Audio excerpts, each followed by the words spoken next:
Οπότε ξεκινήσαμε την καταγραφή και ο λόγος στον Άγγελο Μαγλή που θα ξεκινήσει με το πρώτο μέρος της παρουσίασης. Καλησπέρα Άγγελε. Καλησπέρα Κιμών, καλησπέρα και σε όλους τους συμμετέχοντες. Είμαστε σχεδόν 30, αν και έχουν εγγραφεί 2,5 φορές τόσοι, αλλά γι' αυτό το κάνουμε και, ε, να το πω έτσι, record το event. Εγώ θα μπω κατευθείαν στην ουσία. Όπως ξέρετε είμαι ιδρυτής Ατλαντής Συμβουλευτικής, αλλά θα σας κάνω μια παρουσίαση σαν μέτοχος του προγράμματος του Καταδυτικού Κέντρου Σκοπέλου, άρα συμμετέχω στο πρόγραμμα ως μέτοχος του Καταδυτικού Κέντρου. Θα κάνω ένα share screen, Κίμων, αν μου επιτρέπετε. Βλέπετε, φαντάζομαι, την οθόνη μου. Επιβεβαιώνεις, Κίμων, ότι τη βλέπετε? Ναι, ναι, βλέπουμε. Οκ, ευχαριστώ πολύ.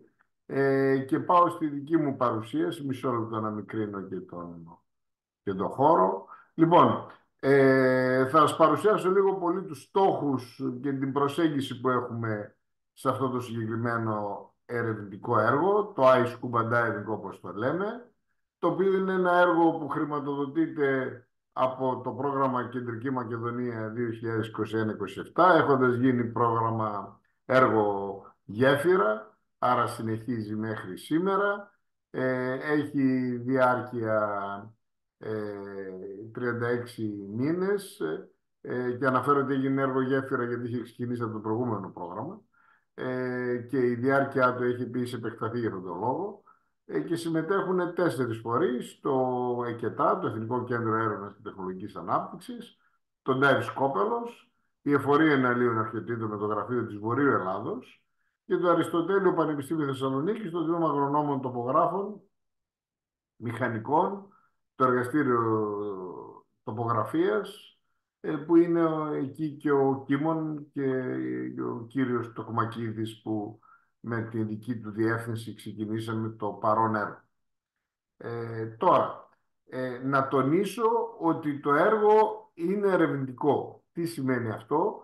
Σημαίνει ότι πολλά από αυτά που θα σας πούμε σήμερα είναι ερευνητικοί στόχοι, είναι ερευνητικά έργα, είναι παραδοτέα τα οποία κάνουμε και είναι μια ongoing έρευνα. Είναι κάτι που το δουλεύουμε τώρα όλοι οι φορείς και που δεν ξέρουμε σίγουρα το πού θα καταλήξει. Είναι κάτι ζωντανό, είναι κάτι πολύ καινοτόμο, κάτι πάρα πολύ ενδιαφέρον και θέλω να το δείτε από αυτή την οπτική γωνία. Ο στόχος μας είναι η ανάπτυξη ενός ολοκληρωμένου συστήματος για την απομακρυσμένη τρισδιάστατη ψηφιοποίηση και κατόπιν εικονική περιήγηση του υποβρύχιου περιβάλλοντος. Αυτό από μόνο του σαν τίτλος δεν λέει και πολλά πράγματα, γιατί το απομακρυσμένη τρισδιάστατη ψηφιοποίηση θα μου πει κανείς πώς θα κάνω απομακρυσμένη τρισδιάστατη ψηφιοποίηση, αφού πρέπει να είμαι νησί του, και αυτό είναι που θα σας το εξηγήσω αμέσως μετά. Θέλουμε λοιπόν να δημιουργήσουμε μία σειρά εργαλείων, τα οποία θα προσφέρουν σε όλους τους καταδιόμενους κυρίους τη δυνατότητα να δημιουργούν σε διάφορα ενδιαφέροντα υποβρύχια σημεία, μπορεί να είναι ναυάγια, μπορεί να είναι ύφαλοι, μπορεί να είναι οτιδήποτε άλλο, την τρισδιάστατη αποτύπωση του αντικειμένου ή του βυθού ή του θέματος, ένα φωτομοσαϊκό ή και ένα περιβάλλον εικονικής πραγματικότητας, ένα VR περιβάλλον. Και εδώ το ξανατονίζω σε όλους, δηλαδή να γίνει ένας εκδημοκρατισμός της διαδικασίας, κάνω φωτομοσαϊκό, κάνω τρισδιάστατη αποτύπωση ή κάνω ένα περιβάλλον εικονικής πραγματικότητας, το οποίο βρίσκεται εντός ενός ενάλλειου περιβάλλοντος, μέσα στη θάλασσα ή και όχι μόνο μέσα στη θάλασσα και μέσα στο γλυκό νερό. Και φυσικά θέλουμε να αναπτύξουμε μία απομακρυσμένη πλατφόρμα, η οποία θα καθοδηγεί τους χρήστες βάσει μιας απλοποιημένης και προσυμφωνημένης διαδικασίας, η οποία θα προσφέρει τα εργαλεία για να μπορέσει να γίνει αυτή η διαδικασία από τον καθένα από εμάς και τα αποτελέσματα με βάση μιας απομακρυσμένης υπηρεσίας. Σε ανάλογο κάθε φορά ή προσυμφωνημένο ποιότητα χρόνου και κόστος, όχι βέβαια στα πλαίσια του ερευνητικού έργου, στο μέλλον, στα πλαίσια της προσπάθειας να μπορέσει κανείς να αξιοποιήσει τα ερευνητικά αποτελέσματα. Τι σημαίνει εκδημοκρατισμός? Σημαίνει τις διαδικασίες, σημαίνει για κάθε δίτη. Είτε είναι δηλαδή υποβρύχιος φωτογράφος, είτε δεν είναι υποβρύχιος φωτογράφος, είτε έχει κάμερα απλή, μία κάμερα, ή έχει δύο κάμερες που θέλει να χρησιμοποιήσει, είτε έχει φώτα, είτε έχει flash, είτε έχει προβολής, είτε έχει κάμερα DSLR, Sony και δεν συμμαζεύεται. Άρα μιλάμε κάτι το οποίο είναι εξοπλισμού agnostic. Και μπορεί να είναι επίσης θέματος agnostic, δηλαδή μέγεθος και περιβάλλοντος. Άρα, σε οποιοδήποτε περιβάλλον βρίσκομαι, σχεδόν με οποιοδήποτε εξοπλισμό και σχεδόν σε οποιοδήποτε θέμα, μπορώ βάσει αυτής της απομακρυσμένης υπηρεσίας να διαλέξω το κατάλληλο σετ οδηγιών και να καθοδηγηθώ, να μπορέσω να πάρω είτε φωτογραφίες είτε βίντεο και εφόσον τις κάνω upload, τις στείλω σε αυτή την υπηρεσία, να πάρω πίσω το αποτέλεσμα το οποίο θέλω. Είτε είναι ένα φωτομοσαϊκό, είτε είναι ένα 3D και θα δούμε μετά για το VR. Αυτό που είπα, το αποτέλεσμα το οποίο θέλω, είναι και το αποτέλεσμα το οποίο προσυμφωνώ. Τι θέλω να πω? Αν χρησιμοποιήσω μία απλή κάμερα action με κάποια συγκεκριμένα χαρακτηριστικά, ακόμη και σε πολύ καθαρά νερά, θα έχω ένα χ αποτέλεσμα, ενώ αν χρησιμοποιήσω μια πολύ καλύτερη κάμερα με πολύ καλύτερους αισθητήρες, θα έχω ένα αποτέλεσμα το οποίο θα είναι σαφώς καλύτερο. Μπορεί να το πάρω ίσως σε λίγο μεγαλύτερο κόστος, μπορεί να το πάρω αύριο μεθαύριο σε λίγο περισσότερο χρόνο, αλλά το αποτέλεσμα δεν θα είναι το ίδιο. Άρα μιλάμε για ένα σετ εργαλείων το οποίο είναι αγνώστικο όσον αφορά τον εξοπλισμό, μπορεί να χρησιμοποιηθεί οποιοδήποτε σχεδόν εξοπλισμός, και ακολουθώντας συγκεκριμένες οδηγίες για το πόσες φωτογραφίες ή βίντεο θέλουμε να τραβήξουμε, για το πόσες φορές θα περάσουμε και σε τι αποστάσεις γύρω από το αντικείμενο, και αναλόγως της στολότητας ή καθαρότητας του νερού και της φωτεινότητας μπορούμε να περιμένουμε ένα σχετικά ικανοποιητικό αποτέλεσμα.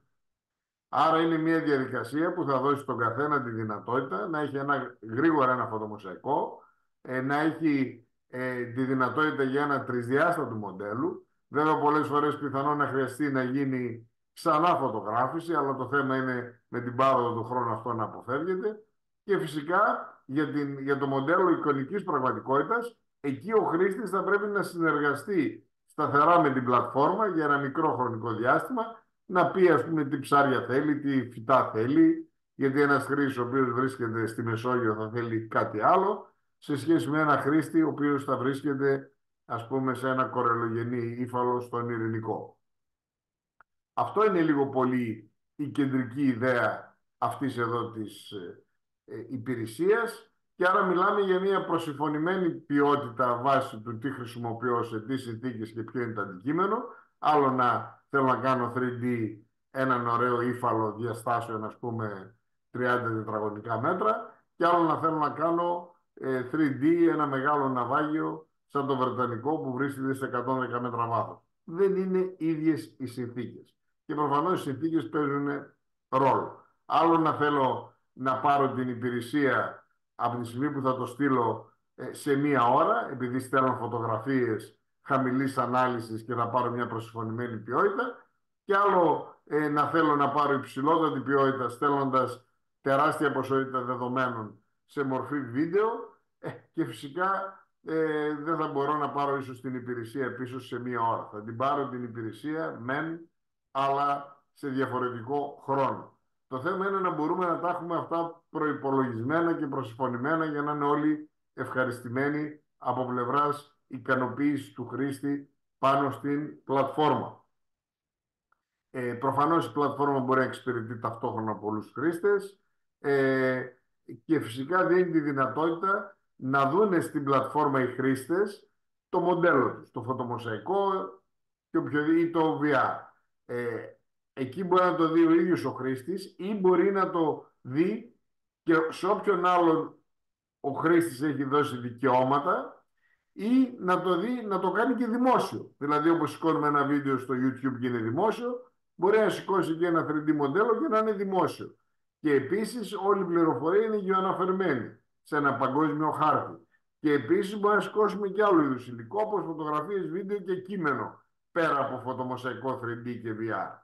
Άρα είναι κάτι που μπορούμε να παραπέμπουμε τους χρήστες μας, αν είμαστε ένα κατανοητικό κέντρο ή αν είμαστε μια ερευνητική αποστολή, να τους πούμε μπείτε εδώ, το έχουμε σηκώσει, να κάνουμε ένα teleconference για την επόμενη μέρα και να συνεχίσουμε την υποβρύχια ανασκαφή, την αποτύπωση της Ποσειδονίας ή οτιδήποτε.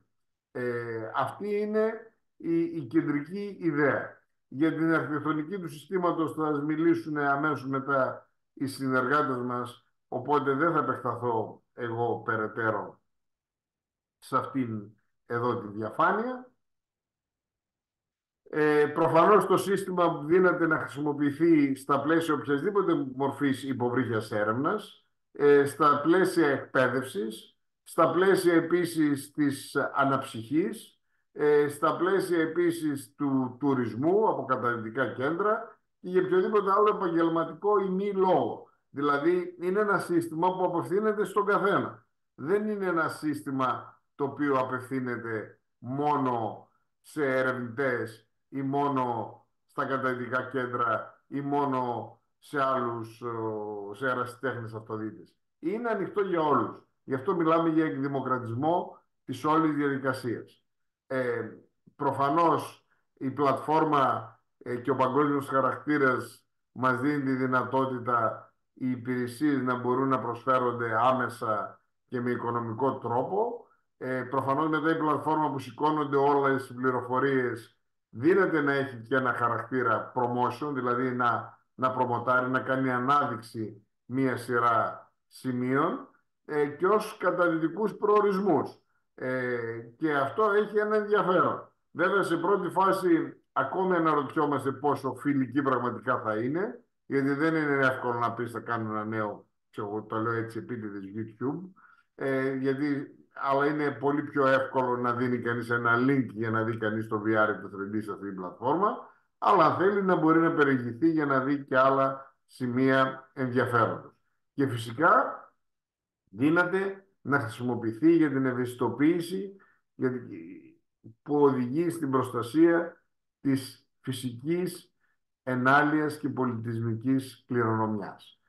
Έχουμε δύο σημεία πιλωτικά, τα οποία θα δουλέψουμε και εναλλακτικά πιθανόν κάποιο τρίτο, θα σας εξηγήσω γιατί. Το ένα είναι στον Άγιο Μάμα της Χαλκιδικής, στο ναυάγιο Τριχονής. Περισσότερες πληροφορίες μπορείτε να δείτε πάντα στο Rec History για αυτά τα ναυάγια, το οποίο ήταν μια υδροφόρα από το 25 έως το 78 και ουσιαστικά υπηρέτησε ως υδροφόρα στο πολεμικό ναυτικό. Είχε ναυαγίσει παλιά, θυμάμαι, και στον Ντομπρούκ, νομίζω, στα Ριχάκια ανελκύστηκε και σήμερα είναι στα 42 μέτρα βάθος. Εδώ βλέπετε δεξιά μια φωτογραφία. Έχουμε καταληθεί κατ' επανάληψη και έχει πολύ μεγάλη θολούρα το σημείο κατά καιρούς και παρουσιάζει δυσκολίες. Γι' αυτόν τον λόγο μπορεί αυτό το σημείο να αντικατασταθεί από το ναυάγιο Μυτιλήνη στο Σάνι. Το άλλο μας πιλωτικό σημείο είναι ένα άγνωστο οθωμανικό πλοίο στο Καλαμί της Χαλκιδικής που βυθίστηκε στις αρχές του 20ου αιώνα.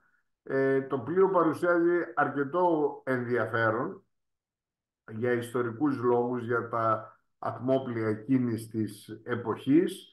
Είναι ένα ναυάγιο πιο ταλαιπωρημένο γιατί είναι προφανώς πιο παλιό και είναι και πιο ρηχά, δηλαδή είναι σε ένα βάθος max 18 μέτρα και άρα είναι έρμεο των συνθηκών των καιρικών που είναι ισχυρές στο συγκεκριμένο σημείο. Εδώ βλέπετε και μία πρώτη προσπάθεια να γίνει ένα 3D του ναυαγίου. Στο κέντρο βλέπετε και τον Λέβητά του, το οποίο είναι το χαρακτηριστικότερο και αυτό που διατηρείται συνήθως για πολλά χρόνια από βυθισμένα ατμόπλια.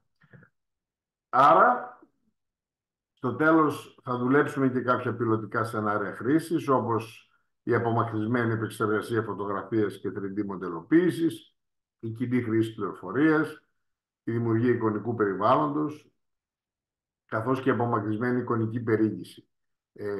Όλα αυτά βέβαια προϋποθέτουν ότι έχουμε ολοκληρώσει τις διαδικασίες φωτογράφησης ή βιντεοσκόπησης με διαφορετικό τύπο εξοπλισμού, σε διαφορετικές συνθήκες, με διαφορετικές οδηγίες και με διαφορετικά αποτελέσματα ποιότητας.